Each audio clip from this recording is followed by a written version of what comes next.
نحمدہ ونصلی ونسلم علی رسولہ الکریم اما بعد۔ آج کے درس قرآن کا عنوان ہے اعتکاف قرآن کریم کی روشنی میں۔ شریعت مطہرہ میں اعتکاف کہتے ہیں انسان کے مسجد میں عبادت کی نیت سے ٹھہرنے کو۔ چنانچہ علامہ ابن منظور افریقی اپنی کتاب لسان العرب میں لکھتے ہیں، یقال لمن لازم المسجد واقام علی العبادۃ فیہ عاکف و معتکف۔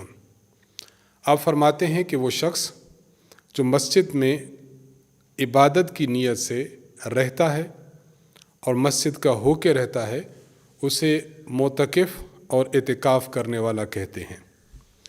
لہٰذا اگر کوئی شخص مسجد میں عبادت کی نیت سے جائے اور وہاں پر ٹھہرا رہے اسے معتکف کہیں گے۔ قرآن کریم نے اعتکاف کا تذکرہ مختلف پیرائے میں بیان فرمایا ہے، اور اعتکاف کی تاریخ کو اگر دیکھا جائے تو قرآن کریم میں اس کی تاریخ کا تذکرہ ملتا ہے۔ سورۃ البقرہ آیت نمبر 125، اللہ رب العزت فرماتے ہیں، وَعَهِدْنَا إِلَىٰ إِبْرَاهِيمَ وَإِسْمَاعِيلَ أَن طَهِّرَ بَيْتِيَ لِلطَّائِفِينَ وَالْعَاكِفِينَ وَالرُّكَّعِ السُّجُودِ۔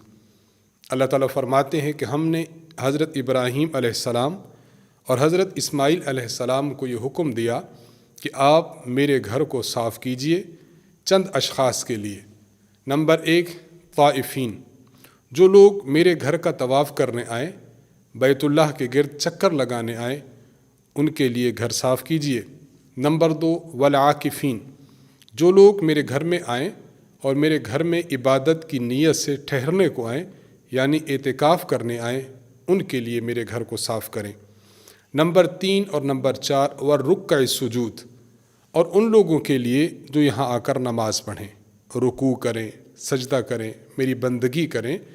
تو حضرت ابراہیم علیہ السلام اور حضرت اسماعیل علیہ السلام دونوں کو اللہ تعالیٰ نے حکم عطا فرمایا کہ میرے گھر کو صاف کیجئے ان لوگوں کے لیے جو طواف کریں، اعتکاف کریں یا نماز سر انجام دیں۔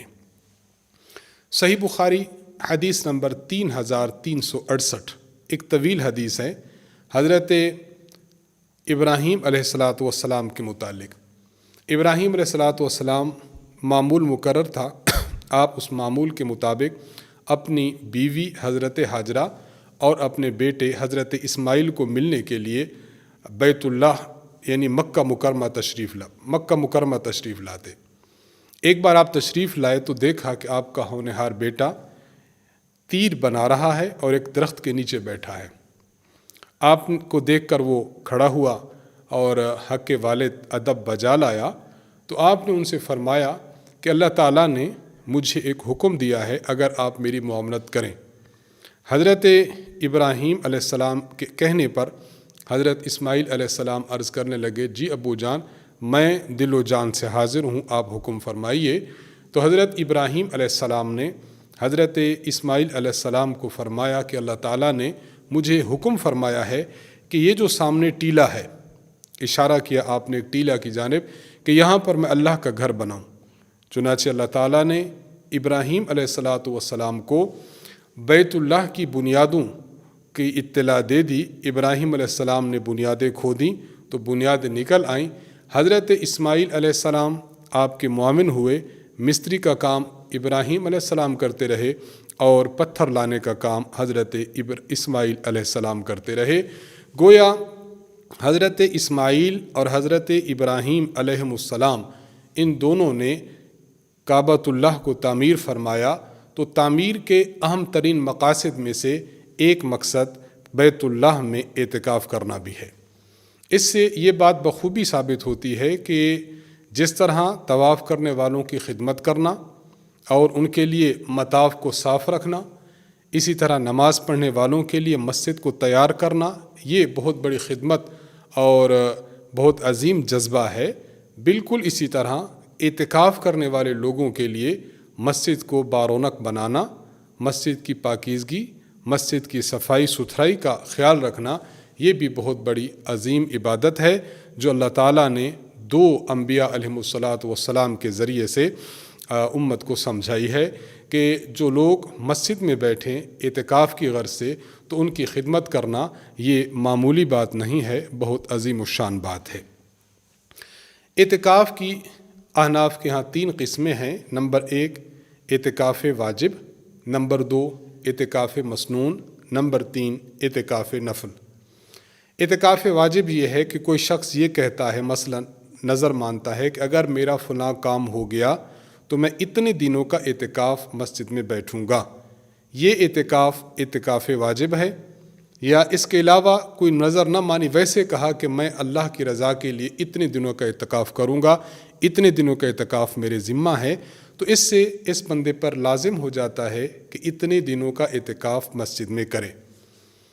رمضان المقدس کے آخری عشرے کا اعتکاف یہ اعتکاف مسنون ہے۔ 21ویں روزے کی شام مغرب سے شروع ہو کر چاند کے نظر آنے تک، شوال کے چاند کے نظر آنے تک یہ اعتکاف ہے، اعتکاف مسنون۔ اور اعتکاف نفل یہ ہے کہ انسان جب مسجد میں داخل ہو جائے، داخل ہوتے ہوئے نیت کر لے کہ میں اللہ کے گھر میں داخل ہو رہا ہوں اور اعتکاف کی نیت کرتا ہوں۔ وہاں پر جو نیک اعمال سر انجام دے گا ان اعمال کا ثواب تو ملتا رہے گا، ساتھ ساتھ عبادت کی غرض سے مسجد میں رہنے پر اعتکاف کا ثواب بھی اس شخص کے نامہ اعمال میں لکھا جاتا رہے گا۔ جو ہی یہ شخص مسجد سے باہر آئے گا اس وقت اس کا اعتکاف ختم ہو جائے گا۔ تو اعتکاف کی یہ 3 اقسام ہیں، اور اعتکاف کی تاریخ خود دور ابراہیم علیہ السلام، حضرت ابراہیم اور حضرت اسماعیل علیہ السلام، ان دونوں کے دور سے ہمیں سمجھ میں آتی ہے۔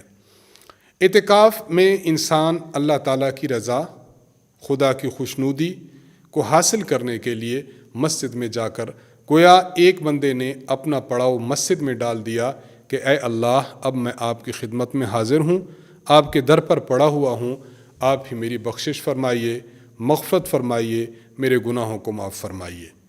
دنیا کا ایک دستور ہے، اگر کوئی چھوٹا اپنے بڑے کے پاس جائے اور جا کر بیٹھ جائے کہ بس میں اب آپ کی خدمت میں حاضر ہوں، بس میرا کام کر دیجئے، تو بڑا اپنے ایک عظیم منصب کا خیال رکھتے ہوئے اس چھوٹے کو خوش کرتا ہے اور اس کا کام کر دیتا ہے۔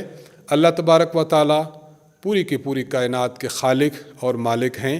جب بندہ اللہ کے گھر میں داخل ہوتا ہے اور اس نیت کے ساتھ جاتا ہے کہ بس میں اللہ کے در کا ہو کے رہا، میں اللہ کی خدمت میں حاضر ہوں، اللہ مجھ پر شفقت فرماتے ہوئے، کرم فرماتے ہوئے، مہربانی فرماتے ہوئے میرے گناہوں کو بخش دیجئے، حاجات کو پورا کیجئے، مغفرت فرما دیجئے اور جہنم سے آزادی کا پروانہ دے دیجئے، تو یقین ہے اور کلیتاً یقین ہے کہ اللہ رب العزت اس گڑ گڑانے والے شخص کو اور اپنے دربار کی طرف آنے والے شخص کو معاف فرما دیں گے۔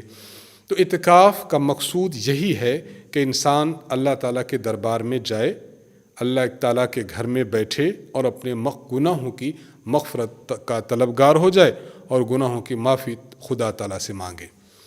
ایک عظیم شاعر گزرے ہیں، انہوں نے ایک مقصد بیان کیا کہ کسی کے در پر یعنی اللہ کے در پر انسان جائے تو پھر انسان کو کس طرح مانگنا چاہیے۔ آپ فرماتے ہیں، مالی سوا قرعی لبابک حیلۃ فلئن رددت فأی باب اقرع۔ فرماتے ہیں کہ میں آپ کے گھر کے علاوہ، آپ کے دروازے کے علاوہ اور کون سا دروازہ ہے جس کو میں کھٹکھٹاؤں؟ فلئن رددت فأی باب اقرع، اگر میں آپ کے دروازے سے آج تھتکارا گیا، مجھے آپ کے دروازے سے خالی ہاتھ بھیجا گیا، تو مجھے بتائیے کہ میں اور کس کے در پر جاؤں گا۔ یہی جذبات، یہی نیت، یہی خیالات انسان اللہ کے دربار میں لے کر جائے کہ یا اللہ، میں تو اب دنیا کے دھندوں سے، دنیا کے کاروبار سے، شب و روز کی مصروفیت تمام ترک کر کے آپ کے دربار میں، آپ کے گھر میں اور آپ کی بارگاہ میں آ چکا ہوں۔ یا اللہ، اب میرے گناہوں کو معاف فرمائیے اور رحمت کے، برکتوں کے پروانے میرے نام پر جاری کیجئے۔ تو کچھ بعید نہیں انسان گڑ گڑائے اور اللہ تعالیٰ اس کو نہ دے، ایسی بات نہیں ہے۔ قرآن کریم نے مسجد کے مقاصد میں سے ایک مقصد یہ بھی بیان فرمایا کہ اللہ کے گھر میں آیا جائے اور وہاں پر عبادت کی نیت سے ٹھہرا جائے۔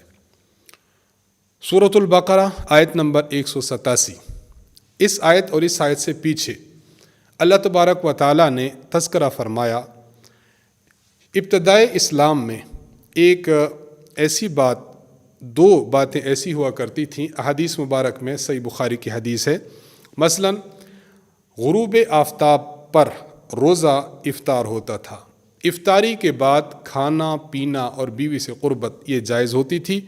ہاں، اگر کوئی شخص اس دوران سو جائے تو سونے سے کھانا پینا اور بیوی کے ساتھ قربت یہ حرام ہو جاتے تھے۔ گویا نیند آخری حد تھی انسان کے سحری کی۔ اب ایک صحابی ایسے تھے کہ جو دن کو کام کرتے رہے، تھکے ماندے آئے، جب گھر آئے تو کھانے کو کچھ نہیں تھا۔ حضرت قیس رضی اللہ عنہ ان کا نام ہے، اپنی بیوی سے فرمایا کہ میرے لیے جلدی سے کھانا تیار کرو۔ بیوی کھانا تیار کر کے لائی تو آپ اٹھے تو اس وقت بیوی آئی اور دیکھا کہ آپ تھکاوٹ کی وجہ سے سو چکے تھے۔ جب آپ بیدار ہوئے تو قاعدے کے مطابق سحری کا وقت ختم ہو چکا تھا، چنانچہ انہوں نے بغیر سحری کیے روزہ رکھ لیا۔ ظاہری بات ہے، تھکاوٹ بھی ہے، کام بھی ہے، اور مدینہ منورہ کی گرمی بھی تھی، تو اگلے دن دوپہر کے وقت بے ہوش ہو گئے۔ اسی طرح ایک صحابی وہ رات کے وقت وہ اپنی بیوی سے قربت کر بیٹھے۔ اب ظاہری بات ہے، یہ بہت بڑا مسئلہ تھا کہ ایسا ہو سکتا ہے کہ مغرب پڑھی، مغرب کے بعد انسان عشاء پڑھتا ہے، عشاء کے بعد کچھ کھائے پیے بغیر سو جائے، یا یہ ہے کہ اس کو قربت کی حاجت پڑے، تو اب وہ شخص کیا کرے؟ یہ بڑا مسئلہ تھا۔ تو اللہ تبارک و تعالیٰ نے اس آیت مبارکہ میں ان دونوں مسئلوں کا حل فرما دیا۔ حل یہ فرمایا کہ کھانا پینا تم لوگوں کے لیے جائز ہے، یعنی اگرچہ مغرب کے بعد، عشاء کے بعد تم سو بھی جاؤ، لیکن پھر بھی جب اٹھو گے تو سحری کا وقت ختم نہیں ہوا ہوگا، بلکہ جب تک طلوع فجر نہ ہو جائے اس وقت تک کھا پی سکتے ہو۔ اللہ تعالیٰ کے ارشاد ہے وَكُلُوا وَاشْرَبُوا حَتَّى يَتَبَيَّنَ لَكُمُ الْخَيْطُ الْأَبْيَضُ مِنَ الْخَيْطِ الْأَسْوَدِ مِنَ الْفَجْرِ۔ کھانے پینے کا معاملہ واضح ہو گیا کہ طلوع فجر سے پہلے پہلے کھا پی سکتے ہو، چاہے تم نے نیند بھی کر لی ہو۔ اور دوسرا وَأُحِلَّ لَكُمْ لَيْلَةَ الصِّيَامِ الرَّفَثُ إِلَىٰ نِسَائِكُمْ۔ رمضان المقدس کی راتوں میں انسان سو جائے، سو کے اٹھے تو اس کا روزہ شروع نہیں ہو چکا ہوگا، بلکہ رات کو اگر قربت کرنا چاہے تو قربت کر سکتا ہے۔ تو رمضان المقدس کی رات میں کھانا پینا اور قربت یہ تینوں چیزیں حلال کر دی گئیں، لیکن اللہ تعالیٰ نے اسی آیت کے آگے آیت نمبر 187 میں ارشاد فرمایا وَلَا تُبَاشِرُوهُنَّ وَأَنْتُمْ عَاكِفُونَ فِي الْمَسَاجِدِ۔ کھانے پینے کے معاملے میں رات میں تو ڈھیل دی گئی ہے کہ کھا پی سکتے ہو، لیکن اگر انسان مسجد میں اعتکاف بیٹھا ہے، اعتکاف سے باہر آتا ہے، مثلا کسی ضرورت کے تحت یا گھر میں کھانا لینے کے لیے کسی ضرورت کے تحت آیا، تو اب اعتکاف کی حالت میں بیوی سے قربت کرنا جائز نہیں ہے۔ یہ قرآن کریم سورۃ البقرہ آیت نمبر 187 میں اللہ تعالیٰ نے مسئلہ ارشاد فرمایا۔ اس سے بھی ہمیں ضمناً یہ سمجھ آیا کہ قرآن کریم نے اس مقام پر بھی اعتکاف کی بات کی ہے۔ گویا مردوں نے اعتکاف بیٹھنا ہے تو مسجد میں بیٹھنا ہے، مسجد میں اعتکاف بیٹھتے ہوئے کھانے پینے کی تو اجازت ہے، لیکن گھر جا کر قربت کی اجازت نہیں ہے۔ تو اعتکاف کا تذکرہ سورۃ البقرہ آیت نمبر 187 میں آ چکا۔ یہاں ایک بات بطور اہمیت کے سمجھی جائے، اللہ تعالیٰ نے ارشاد فرمایا وَلَا تُبَاشِرُوهُنَّ وَأَنْتُمْ عَاكِفُونَ فِي الْمَسَاجِدِ۔ بیویوں سے قربت مت کرو اس حال میں کہ تم مسجد میں اعتکاف کر رہے ہو۔ علامہ ابو بکر الجساس الحنفی رحمہ اللہ تعالی، انہوں نے اپنی کتاب احکام القرآن میں اس آیت کی تشریح میں ارشاد فرمایا وَأَمَّا شَرْطُ اللَّبْسِ فَفِي الرِّجَالِ خَاصَّةً دُونَ النِّسَاءِ۔ اللہ تعالیٰ نے یہ جو فرمایا وَأَنْتُمْ عَاكِفُونَ فِي الْمَسَاجِدِ کہ مومنو تم مسجد میں بیٹھ کر اپنی بیویوں سے مسجد میں اعتکاف کرتے ہوئے بیویوں سے مقاربت نہ کرو اور ان کے ساتھ جو ہے وہ قربت نہ کرو۔ اس کا معنی یہ ہے کہ مردوں کے بیٹھنے کی جگہ یہ مسجد ہے، عورتوں کے بیٹھنے کی جگہ مسجد نہیں ہے۔ کیوں؟ اس لیے کہ ظاہری بات ہے قربت مسجد میں نہیں کریں گے، قربت تو گھر جا کے کریں گے اگر کرنی ہوئی، تو بیوی تو گھر میں موجود ہے۔ اس کا معنی اللہ فرما رہے ہیں کوئی قربت نہ کرو، یعنی مسجد سے اٹھ کر اپنے گھروں میں نہ جاؤ، تو بیوی یہ گھر میں ہوگی، مرد مسجد میں ہوگا۔ تو اس سے یہ معلوم ہوا کہ عورت کے اعتکاف کی جگہ یہ مسجد نہیں ہے، عورت کے اعتکاف کی جگہ گھر ہے۔ یہ بہت بڑے فقیہ ہیں جنہوں نے قرآن کریم کی اس آیت مبارکہ سے یہ مسئلہ مستنبط فرمایا۔ تو خیر، قرآن کریم میں ان دو آیات سے واضح طور پر یہ بات معلوم ہوتی ہے کہ عبادت میں سے ایک اہم عبادت اعتکاف بھی ہے، جو بہت عظیم الشان تاریخ رکھتا ہے، عظیم الشان فضیلت رکھتا ہے۔ اور علامہ شرمبلالی رحمہ اللہ فرماتے ہیں اگر اعتکاف کو پورے ادب و آداب کے ساتھ کیا جائے تو یہ بہت بڑی عبادت ہے۔ تو ایک تو اس کی تاریخ اور ایک اس کی اہمیت ہمیں معلوم ہوئی، دوسرا یہ معلوم ہوا کہ اعتکاف مردوں کے لیے یہ مسجد کے ساتھ ہے، اور اسی سے مسئلہ مستنبط کیا ہے علامہ جساس رحمہ اللہ نے کہ عورت کے اعتکاف کی جگہ مسجد نہیں ہوگی۔ ظاہری بات ہے کہ عورت کے اعتکاف کی جگہ گھر میں ہوگی۔ تو قرآن کریم کی روشنی میں ہمیں اعتکاف کا تذکرہ معلوم ہو گیا کہ اعتکاف بہت بڑی فضیلت ہے اور بہت اہمیت کی حامل چیز ہے۔ اللہ تبارک و تعالیٰ سے دعا ہے کہ اللہ تعالیٰ ہمیں اعتکاف کرنے کی توفیق عطا فرمائے، اس کی اہمیت کو، اس کی فضیلت کو جاننے کی توفیق عطا فرمائے، اور اللہ تبارک و تعالیٰ ہمیں یہ توفیق دے کہ ہم اعتکاف بیٹھیں تو اللہ تبارک و تعالیٰ کے دربار میں خدا تعالیٰ کے حضور مناجات کریں، اپنے گناہوں کی معافی مانگیں، اور پوری امت مسلمہ کے لیے دعا کریں کہ اللہ تعالیٰ تمام امت مسلمہ پر اپنا خصوصی فضل و کرم فرمائے۔ وآخر دعوانا ان الحمد للہ رب العالمین۔